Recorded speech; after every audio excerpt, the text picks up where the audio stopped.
నాకే camp office ఇస్తే నన్ను అడుగుతా ఉన్నారు, ఏం చేయమంటారు మరమ్మతులు అంటే, ఏం చేయగలరు అలా ఉంచండి అన్న.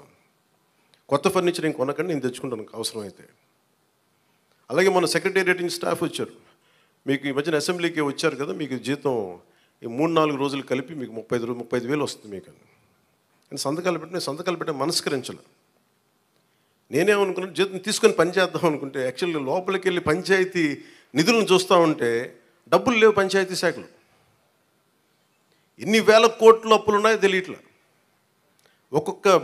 ఒక్కొక్క హెడ్ తవ్వే కొద్దీ, అంటే ఒక్కొక్క దానికి ఏ హెడ్ కింద ఎంత ఖర్చు అవసరం ఉంది తవ్వే కొద్దీ అసలు అనంతంగా లోపలికి వెళ్తానే ఉంది.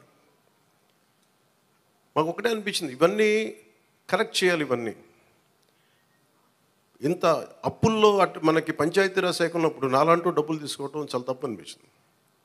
అందుకని వాళ్ళకి చెప్పి, నేను జీతాన్ని వదిలేస్తున్నాను, నా జీతాలు ఏం వద్దు, కానీ నా దేశం కోసం, మా నేల కోసం పని చేస్తాను.